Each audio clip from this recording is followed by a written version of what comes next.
Il est 20 h sur nos antennes, c'est l'heure de l'information. Bienvenue à tous. Assoumen, bonsoir. Bonsoir Fabrice, bonsoir à vous chers téléspectateurs. Voici le sommaire. Le sitting du PDS s'est terminé en queue de poisson.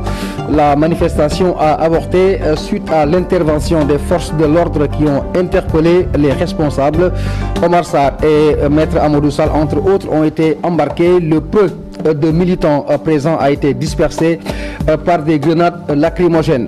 Le théâtre des opérations avait comme cadre la place de l'Obélisque. Toutefois, les riverains crient au scandale au regard de la récurrence des manifestations sur les lieux. Leur sécurité sensiblement et régulièrement menacée. Ils souhaitent dès lors que les marches et autres sittings soient délocalisés. Port du voile chez les jeunes filles, effet de mode ou convenance religieuse, les avis restent partagés. La gente féminine aborde le sujet en toute liberté. Au lycée Kennedy, chacune défend son choix. Un dossier sur les séries télévisées sur les télévisions locales. Les productions locales tiennent bien la concurrence des productions étrangères mieux. Les Sénégalais affirment de plus en plus être intéressés par les productions de chez nous.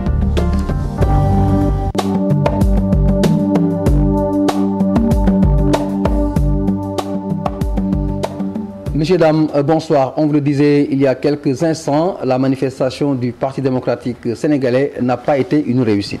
Papis, un échec plutôt et des arrestations. Parmi eux, le coordonnateur du PDS, Omar Sarr, et l'ancien garde des Sceaux, El Hadji Amadou Sall, des libéraux qui ont voulu manifester sans l'autorisation du préfet de Dakar. Et pour les contenir, la police a fait usage de gaz lacrymogène.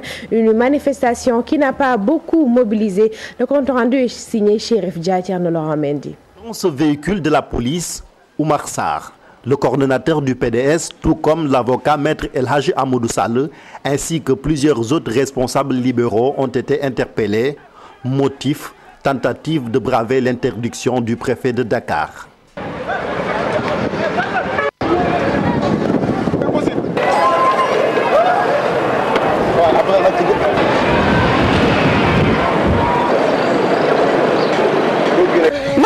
C'est la dictature rampante, mais c'est un pays qui ne peut pas accepter la dictature. Voilà, c'est tout. On va aller apprécier la situation.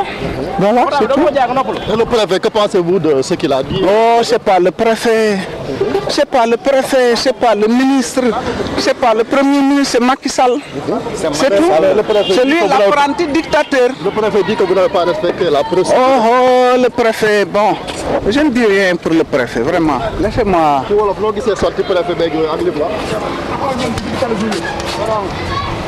Ok, les gars. Après cette série d'arrestations, l'avocat Maître Madi Kenya arrive sur les lieux. Non pas pour manifester, mais pour, dit-il, aller à la rencontre du commissaire central de Dakar. Je vais rejoindre le commissaire Diop, surtout en tant qu'avocat, pour parler de la situation de mes camarades qui sont arrêtés. Qui sont-ils? Je vous reviens, on nous a parlé de Omar Sarr, on nous a parlé de Momo Diop de Croix, on nous a parlé de Maître Amadou Sall. Je vais voir le commissaire Diop et je vous reviens tout de suite.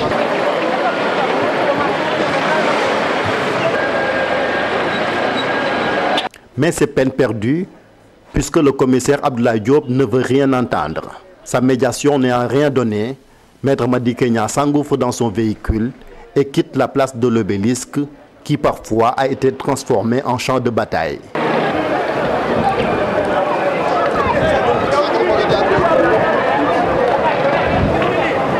Beaucoup de honte, beaucoup de regrets.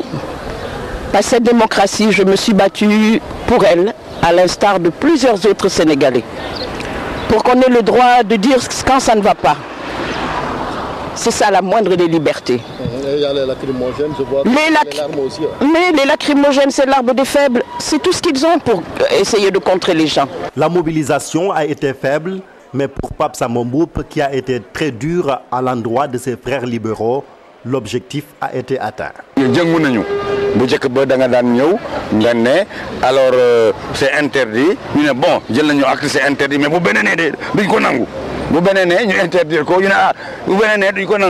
Donc c'est bien, les responsables qu'ils ne sont pas d'accord, c'est ça. Leur manifestation interdite, les libéraux se donnent rendez-vous à leur permanence pour statuer sur l'arrestation de leurs frères. Toutefois, ils comptent remettre ça ce samedi, malgré le refus du préfet de Dakar qui a déclaré irrecevable la demande de manifestation.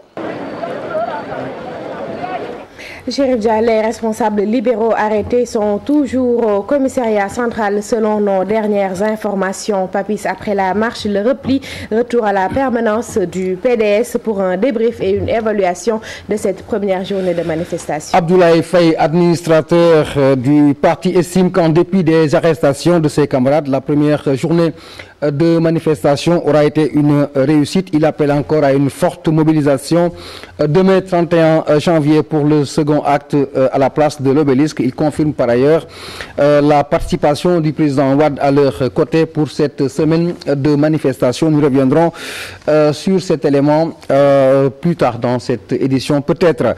Et puis nous y restons pour parler de la peur qui habite les riverains de la place de l'Obélisque qui craignent assaut pour leur sécurité. Voilà, des riverains qui ont peur et qui n'ont qu'un seul souhait, la délocalisation de toutes ces manifestations. Salimata a été ce matin. Des policiers armés, des pick-up, bref, c'est un important dispositif sécuritaire ici à la place de l'Obélisque. C'est la peur au ventre pour ces riverains. C'est très dur. Les politiciens vraiment nous tympanisent. Des fois, les GMI franchissent des limites. Ils entrent même dans les maisons. Pour ce jeune homme, on est dans un pays de démocratie, donc on doit s'attendre à tout. C'est très normal. Ça ne me dérange pas du tout. On est dans un pays démocratique. Nous ne sommes ni avec le pouvoir, ni avec l'opposition. Cette dame pense que les marches doivent être délocalisées dans d'autres lieux. C'est très dur. Chaque jour, on prie le bon Dieu pour que les manifestations se passent ailleurs, surtout avec les lacrymogènes. C'est invivable. Si cela ne crée pas de tension, on peut les laisser manifester tranquillement. Tous les regards sont fixés à la place de l'Obélisque, mais les riverains veulent que tout se passe dans les règles de l'art. Et puis à Thiès, le gouverneur Mohamed Fall a été remplacé par Amadou Sy en présence de Abdoulaye Daouda Diallo, ministre de l'Intérieur. Une cérémonie riche en couleurs, vous verrez ça dans nos prochaines éditions. Et puis des émigrés sénégalais qui sont rentrés et qui veulent rentrer dans leurs droits. Comprenez les indemnités, ceci constitue une véritable préoccupation pour nos compatriotes. Et pour faire face, Papis, ils ont monté une association pour rentrer dans leurs droits et faciliter la réinsertion sociale des émigrés revenus définitivement au pays. Tout bas, nous retrouvons Mohamed Jojob. D'anciens émigrés revenus au Bercail. Si le voyage a été éprouvant pour certains, le retour au Bercail est synonyme, lui, de désillusion. L'association des migrants du Baol qui a été mise en place se charge de la réinsertion sociale de ces émigrés. Mais pour le moment, le problème est ailleurs. Des retraites négociées et pas encore perçues. Notre association, qui est l'association des migrants du Baol, compte en son sein des membres qui étaient des travailleurs migrants d'Italie et qui, après un départ volontaire depuis 2001, négocient avec leurs différents employeurs parce qu'ils n'ont reçu qu'un faible pourcentage des sommes qui leur sont dues. Parmi eux, il y en a qui n'ont rien reçu. Notre association est en train de faire les démarches nécessaires afin de les aider à rentrer dans leurs fonds.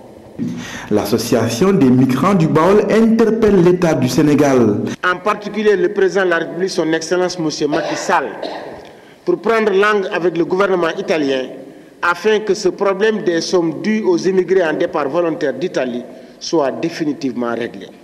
Les ayants droit se sont appauvris et vivent dans une précarité malheureuse. Cette association composée d'anciens émigrés mène le combat du retour.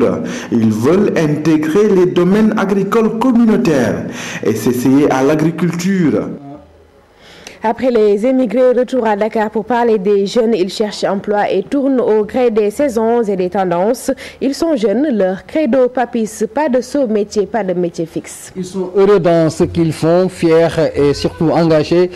Ceci pour subvenir aux besoins de leur famille. Maïmouna Ndiaye, reportage. Gora Diagne, Asdia, Mamadou Yaya Dieng, 3 jeunes, une particularité, aucune qualification. Au quotidien, ils squattent les rues de Dakar pour gagner leur vie. Des métiers, ils en ont beaucoup. Actuellement, je fais du commerce, mais je faisais de la mécanique, même si j'ai très tôt abandonné. Je vais venir ici pour voir même ici comment, si c'est là-bas qui est plus bon, je retourne là-bas, même si c'est ici, je reste ici.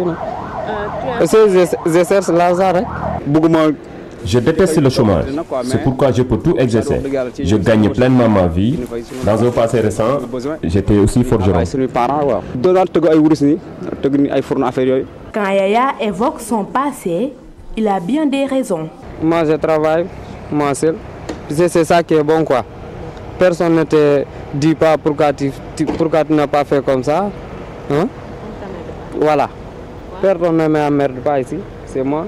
Même si quelqu'un il a dit les mandarines là c'est combien, je vais lui dire c'est 200 ou 100 francs. Il dit que les mandarines là il est tombé c'est 100 francs, faut que toi tu prends ton argent 15 000 ou 14 000, tu achètes ton caisse, tu vas venir ici pour vendre 100 francs, 200, ils vont dire ça c'est cher. Gora Diagne, originaire de Louga, souhaite travailler dans une entreprise et être rémunéré chaque mois. Un homme doit être courageux, savoir exercer plusieurs métiers. Mais j'aurais aimé avoir mieux que ça. Tout le contraire de As qui aime tenir son propre business. Je m'en sors tranquillement. Vraiment, je n'envie personne. Je préfère ce petit commerce. Comme ça, personne ne m'emmerde. Et je gagne toujours quelque chose. Un avenir meilleur, le rêve de ces 3 responsables de famille. Leur seul regret, c'est d'avoir abandonné l'école très tôt. Port du voile, chez nous, nous en arrivons. Effet de mode ou convenance religieuse? Papy, c'est question de style par moment, oui, mais d'abord un précepte de l'islam, les jeunes filles et leur voile, une génération partagée entre spirituel et temporel, mode et croyances religieuses. Aïssatou Paye-Fall, Thierno Laurent Mendy. Mode ou croyance, les jeunes filles se mettent au voile. Une tendance de plus en plus courue, des couleurs flashy, chacune y va de son goût, le voile traverse les générations. Et depuis 2012, parce que je me suis rendu compte que les mèches m'empêchent de bien prier Dieu. Parce que avec les mèches, on ne peut pas faire l'ablution majeure. Et si on ne fait pas l'ablution majeure, on ne peut pas faire l'ablution mineure. Et si on ne fait pas l'ablution mineure, on ne peut pas prier. Et si tu préfères faire les mèches sans prier, c'est pas bon. J'ai préféré me voiler, laisser les mèches, les greffages pour faire ma voile et prier Dieu. Il y a des filles qui le font par conviction, d'autres le font pour la mode seulement. Moi, je le fais parce que ma religion le demande. Kumba et Yaïfal, elle s'affirme le voile plutôt stylish, comme elle dit. Lorsqu'il fait chaud, je laisse mes cheveux à l'air libre. Comme il fait un peu froid, je mets le voile. Comme vous le voyez, c'est très joli. J'essaie de mettre les mêmes couleurs. Regardez, c'est très stylé. Elle tient une boutique de prêt-à-porter et des accessoires pour femmes voilées sont exposés un peu partout. Regardez ces foulards. La plupart d'entre eux, ce sont les jeunes filles qui l'achètent. Pour certaines d'entre elles, elles veulent changer de style, d'autres se conforment à la religion. Guidées par les croyances religieuses, certaines suivent les préceptes de l'islam à la lettre pour ne pas tomber dans les abîmes de l'enfer, comme elles le prétendent. D'autres se démarquent d'une façon particulière, mais la foi se résumerait-elle juste à un accessoire? La CAN 2 à présent, qui s'intéresse aujourd'hui à nos mamans. Il s'agit du 3e âge. Papis, une rubrique ce soir consacrée aux dames du 3e âge. Certaines très branchées foot vont jusqu'à commenter la dernière sortie de l'ex-entraîneur Alain Giresse. Précision des profanes parmi elles. Il y en a aussi Salimata Awsek, Modou Diop. Man politicien la fu de talibé Serigne Touba la xam loolu rek la xam waaye nag affaire football yi xam. mais xam nga penalty ak coup franc. Billaay xawma ci dara ci football. Ndiaye Mbaye, une profane en sport, tout le contraire de Marie Gueye, la passionnée de foot. Impossible de la berner. Vous savez, j'ai regardé plein de matchs de foot. Je suis une passionnée du ballon rond. J'étais président du comité directeur de la section de football de Gorée. Des commentaires sur le discours de l'ex-entraîneur. Giresse a bien fait. S'il avait mis Sadio Mané sur le banc de touche, beaucoup de Sénégalais vont s'en offusquer. Marie a même son reporter de match préféré. Laïdiao, je l'estime beaucoup. Il connaît le football. Je regardais même ses matchs.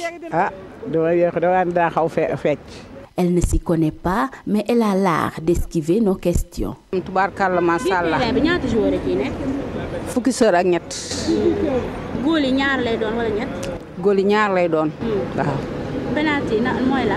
Penalty yàlla def na tubaarkàlla macha allah jàppuma ko. match tey bi su ngoon Aïssatou Paye Fall moom mooy arbitre est-ce que kooku wóolu nga ko. ah kay wóolu naa ko tubaarkàlla macha allah ndax tubaarkàlla yàgg na ci tubaarkàlla may. Le Sénégal éliminé, mais pour ces femmes, c'est un plaisir de regarder cette 30e Coupe d'Afrique des Nations.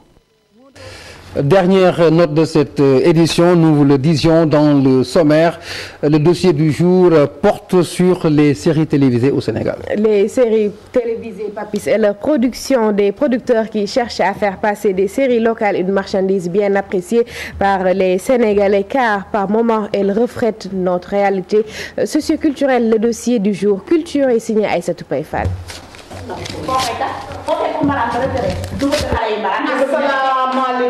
Dinamaner, un café avec, Ndiol Touch. Les productions locales envahissent le petit écran. Des séries bien de chez nous qui ont fini par reléguer au second plan les fameuses telenovelas. Les télés se les arrachent, les producteurs innovent. Le plus important aujourd'hui, c'est que par rapport à ces telenovelas, par rapport à tout ce que les Sénégalais ont dû regarder venant de l'extérieur, ce qu'il est important de dire aujourd'hui, c'est que la télévision sénégalaise est en train de faire des produits sénégalais. Et que, je veux dire, les chaînes de télé ont compris que les Sénégalais ont besoin d'avoir des produits qui leur ressemblent. Donc Dinamaner est un produit qui ressemble aux Sénégalais. L'audimat ne cesse de grimper, mais les producteurs ressentent-ils les retombées financières de ces séries? Notre première rémunération, c'est le fait que les Sénégalais soient accros aux séries sénégalaises, voilà, et se l'approprient. Maintenant, ce qu'il faut dire, c'est que étant donné que nous sommes des précurseurs, il est important de signaler que ceux qui nous payent sont plutôt les sponsors, donc les produits alimentaires, toutes ces choses qui veulent de la visibilité à travers le succès de nos séries. En tous les cas, les Sénégalais sont friands de ces séries locales. Hommes et femmes rencontrés se retrouvent à travers tous ces personnages. Nous tenons à ces séries télévisées. Nous sommes des Sénégalais. Tout ce qu'ils font reflète nos réalités. Je m'y retrouve tout à fait. Moi, je ne comprends pas le français. Mes enfants non plus. Ce qui fait que nous comprenons tout ce qu'ils disent. Un renversement de situation qui tombe à pic. Un seul objectif pour les producteurs, une industrie culturelle solide pour contribuer au développement local.